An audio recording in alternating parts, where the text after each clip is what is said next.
Moi, Baba Mal, je suis panafricaniste. C'est pourquoi je regarde et je suis Amani TV. C'est la télé du continent africain. Suivez Amani comme moi. Merci. Bonjour, bienvenue sur Amani TV. Je suis Hamzat Boukari Yabara, historien, auteur de Africa Unite, une histoire du panafricanisme. Nous nous retrouvons donc pour la deuxième émission de notre spécial panafricanisme, consacrée tout au long de ce mois de mai à revenir sur ce courant, ce mouvement, cette doctrine d'unification politique du continent africain et de libération des peuples noirs du monde entier, le panafricanisme. La semaine dernière, nous avions évoqué la manière dont ce mouvement était né dans le contexte des résistances de la diaspora déportée en captivité et soumise en esclavage dans les Amériques. Nous avons montré comment cette diaspora s'est mobilisée pour défendre les intérêts africains et comment, au lendemain de la Seconde Guerre mondiale, à partir du Congrès panafricain de Manchester, la question de l'unité africaine devient centrale à travers la mobilisation d'une nouvelle génération de leaders africains. C'est dans ce contexte-là que, en 1945, donc, autour de Kwame Nkrumah, de William Du Bois et de Georges Palmore, la décision de mener la bataille pour la décolonisation est lancée au niveau du continent africain. Et donc on va voir apparaître différentes options dans le champ africain. Du côté des pays dits francophones, qui appartiennent à l'ensemble colonial français, la démarche va être réglée au niveau directement de Paris. C'est-à-dire que les députés africains francophones, dans le cadre de la 4e République qui est mise en place, vont se retrouver élus au niveau de l'Assemblée nationale française. Et donc en 1946, en octobre 1946, ces députés africains, pour la plupart, vont se réunir dans le cadre d'une formation interterritoriale, un regroupement interterritorial de partis politiques qui va prendre le nom de Rassemblement démocratique africain. C'est dans ce rassemblement-là que l'on trouvait donc notamment le PDG de Sékou Touré pour la Guinée, le PDCI de Houphouët-Boigny pour la Côte d'Ivoire, l'Union démocratique soudanaise de Modibo Keïta pour le Mali d'aujourd'hui, mais également l'Union des populations du Cameroun de Ruben Oumiobe et un certain nombre d'autres mouvements qui vont être présents notamment dans les luttes des années 50 pour obtenir les indépendances. C'est la position, je dirais, des francophones, comme on dit. De l'autre côté, nous avons les dirigeants anglophones, les leaders anglophones qui, eux, retournent directement sur le continent africain. Parmi eux, Kwame Nkrumah, qui rentre au niveau de la Gold Coast, le Ghana actuel, et qui va, en 1951, se présenter à des élections et les remporter. Il remporte donc le contrôle du gouvernement colonial et en 1957, il proclame l'indépendance du Ghana. L'indépendance du Ghana est la première indépendance d'un pays au sud du Sahara. Et ce qui est très important à comprendre, c'est qu'elle s'inscrit dans une géopolitique continentale africaine qui est marquée par plusieurs éléments. Vous avez la guerre d'Algérie, donc les nationalistes algériens depuis 1954 sont en guerre contre l'État français pour arracher leur indépendance. Vous avez dans la foulée, en 1955, la guerre du Cameroun, donc les nationalistes camerounais décident également de prendre les armes pour se libérer de la tutelle française, tout en appelant donc aux Nations Unies. Et vous avez également, sur le continent africain, un certain nombre de contestations de l'ordre colonial.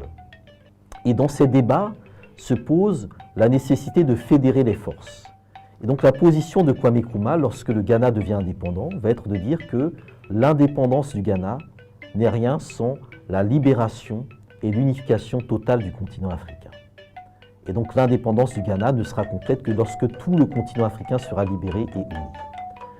Kwame Nkrumah, j'y reviendrai lors de la prochaine émission en m'attardant davantage sur son profil, rend au Ghana son nom originel en donnant le nom d'un empire d'avant la colonisation, instaure un drapeau dans lequel est plantée l'étoile noire de Marcus Garvey et développe une diplomatie qui vise tout simplement à rallier les autres pays indépendants sur sa propre ligne.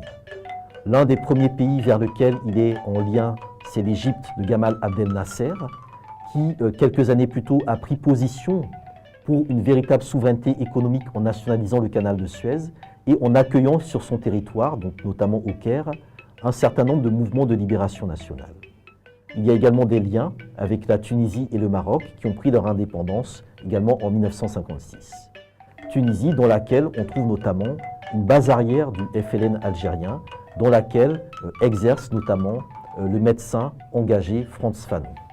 Donc Nkrumah est un peu comment dire, la cheville ouvrière de la construction d'un projet d'unité continentale embryonnaire.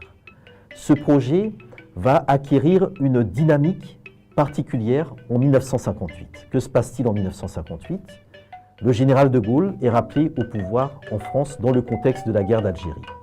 Il va proposer une nouvelle constitution, dite de la Ve République, dans laquelle il propose le projet de communauté franco-africaine. Et donc tout au long de l'été 58, il se rend dans plusieurs capitales africaines, notamment à Antananarive, Brazzaville, Dakar et Conakry.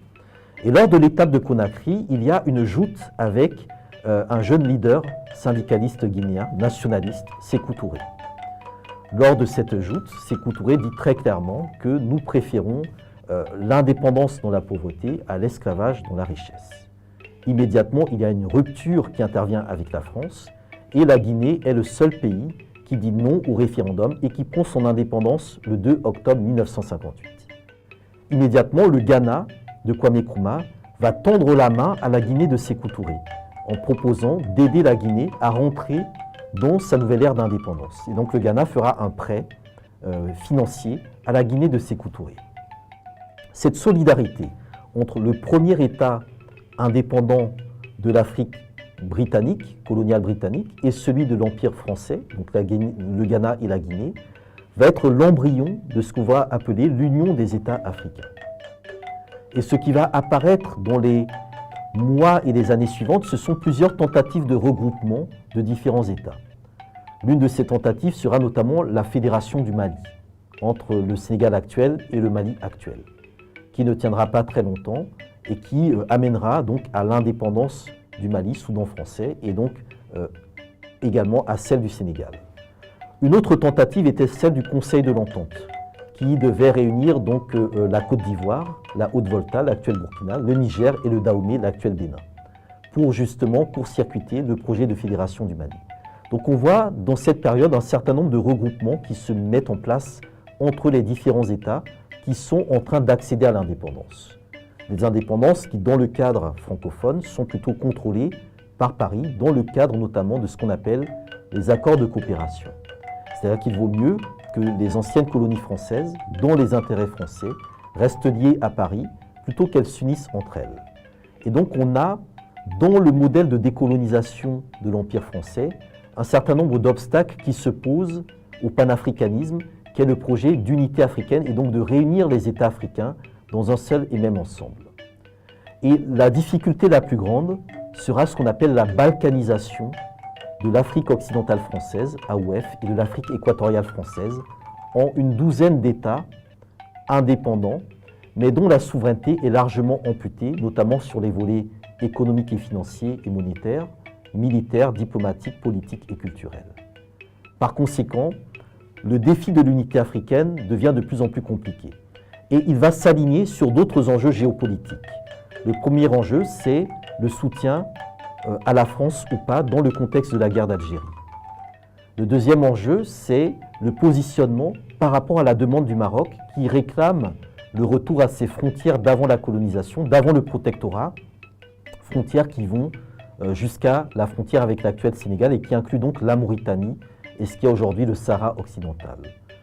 Troisième cas, c'est la crise qui éclate au niveau du Congo belge, avec notamment le renversement de Lumumba par des forces réactionnaires. Et donc ces trois situations, donc la question de la guerre d'Algérie, le refus de reconnaître l'indépendance de la Mauritanie et la crise du Congo, vont amener les États africains à s'aligner en différents groupes. Un groupe qui sera dit le groupe de Brazzaville, qui va réunir principalement les anciennes colonies françaises, moins la Guinée et le Mali, qui soutiennent les positions françaises concernant l'Algérie française. De l'autre côté, le groupe de Casablanca, qui se réunit notamment autour du Maroc et qui réclame justement que l'on repense les frontières héritées de la colonisation et qui inclut notamment le Ghana de Kwame Nkrumah, la Guinée de Sékou Touré, l'Égypte de Gamal Abdel Nasser. Le groupe de Brazzaville va ensuite s'élargir et devenir le groupe de Monrovia en incluant quelques pays anglophones. Et donc en 1963, lors de la conférence d'Addis-Abeba, qui était une conférence prévue au niveau du groupe de Monrovia, Haïlé Sélassié, l'empereur d'Éthiopie, va utiliser son prestige pour inviter l'ensemble des pays indépendants de l'époque, sauf l'Afrique du Sud évidemment, de l'apartheid, à Addis-Abeba lors d'une conférence. Et c'est au terme de cette conférence-là que sera mise en place ce qui est donc l'ancêtre de l'Union africaine, à savoir l'Organisation de l'Unité africaine. Il faut savoir qu'on est dans un contexte, 1963, où l'Europe est divisée par le mur de Berlin. Et donc pour les Africains, il s'agissait de manière symbolique de montrer leur unité. Sauf que le diable est dans les détails, et évidemment, il était impossible de créer une unité entre des projets aussi différents que le projet fédéraliste et panafricaniste de Kwame Nkrumah et le projet plutôt néocolonialiste et france-africain de Félix Houphouët-Boigny. Et donc on va faire rentrer dans le projet d'unité africaine des divisions entre États qui n'ont pas nécessairement les mêmes intérêts, qui ne sont pas alignés sur le même type de politique et de diplomatie. Par conséquent, l'OUA va être quelque part empêchée de donner sa pleine mesure par rapport au panafricanisme. Mais elle va néanmoins se mettre d'accord sur un certain nombre d'enjeux, parmi lesquels la libération intégrale du continent africain. Et ce sera le comité de libération de l'OUA, installé à Dar es Salaam, qui va soutenir depuis la Tanzanie les différents mouvements de libération de l'Afrique sous domination portugaise, donc l'Angola, le Mozambique, la Guinée-Bissau de Cabral, mais également la lutte dans les années 80, 70-80, contre le pire régime qui était présent sur le continent africain, le régime d'apartheid au niveau de la Rhodésie du Sud, donc le Zimbabwe, et également au niveau de l'Afrique du Sud de l'apartheid. Et donc l'enjeu de l'OUA sera de parachever la libération du continent africain. La question de l'unité, la question du développement, notamment économique, la question également de la sécurisation du continent africain vont être quelque part mises de côté et constitueront les problématiques actuelles que nous avons encore aujourd'hui à régler du point de vue de l'Union africaine. Ce projet d'unité africaine, Nkrumah était celui qui le portait de la manière la plus forte et la plus vibrante. Avant de se rendre à la conférence d'Addis-Abeba, il avait rédigé un ouvrage intitulé « L'Afrique doit s'unir », dans lequel il exposait sa vision de l'unité africaine. Il s'agissait de mettre en place un gouvernement continental dans un cadre fédéral, et ce gouvernement continental devait s'appuyer sur une armée commune, sur une diplomatie commune, sur une monnaie commune, avec un marché commun, une banque centrale africaine, et également, je dirais, un projet de développement industriel continental. Et tous ces débats politiques, institutionnels, autour de l'unité africaine, se font également à un niveau infra. Ils se font au niveau des organisations que l'on pourrait appeler les organisations de la société civile. Et parmi ces organisations-là, il y en a une qui traverse la décennie des années 1950 et qui est très importante.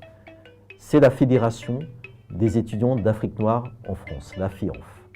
C'est dans le cadre notamment de cette fédération que se mettent en place de nombreux débats sur le type de modèle que l'Afrique doit avoir dans le cadre de son indépendance. Doit-elle être fédérale? Doit-elle être confédérale? Doit-on aller vers des États-nations, vers des nations-États? Et c'est dans le cadre de ces débats notamment que les travaux de Cheikh Anta Diop vont jouer un rôle polarisant. L'unité culturelle de l'Afrique noire, les fondements économiques et culturels d'un État fédéral d'Afrique noire, Nation nègre et culture. Donc tous ces ouvrages vont être dévorés par des étudiants originaires de tout le continent africain qui se retrouvaient en France pour débattre justement des modèles que devait adopter leur pays et de la forme d'unité africaine que devait suivre le continent dans le cadre de son indépendance. En parallèle au débat autour de l'unité africaine, les militants afro-américains qui voient clairement que ce projet d'unité africaine oublie la diaspora, entament de leur côté une révolution autour du mouvement pour les droits civiques. À partir de 1955, notamment avec le mouvement donc, mené par Martin Luther King, jusqu'au milieu, fin des années 60. Et donc on va voir en même temps que ce débat, la question de l'unité africaine, le lien qui est fait avec les combats menés par les Noirs aux États-Unis et le lien qui est fait dans l'idée que si l'Afrique parvient à réaliser son unité pour devenir une puissance continentale, elle sera en capacité d'appuyer et d'accélérer le combat qui est mené par les Noirs aux États-Unis. Et donc les Noirs américains, Martin Luther King, Malcolm X et bien d'autres, voient de plus en plus l'intérêt qu'ils ont à gagner, à voir l'Afrique s'unir pour qu'une Afrique unie puisse défendre leurs intérêts au niveau donc des puissances occidentales qui soumettent souvent les diasporas africaines à des traitements inhumains et dégradants. Et donc le panafricanisme, dans ce moment charnière des années 60, est en train de se reconfigurer.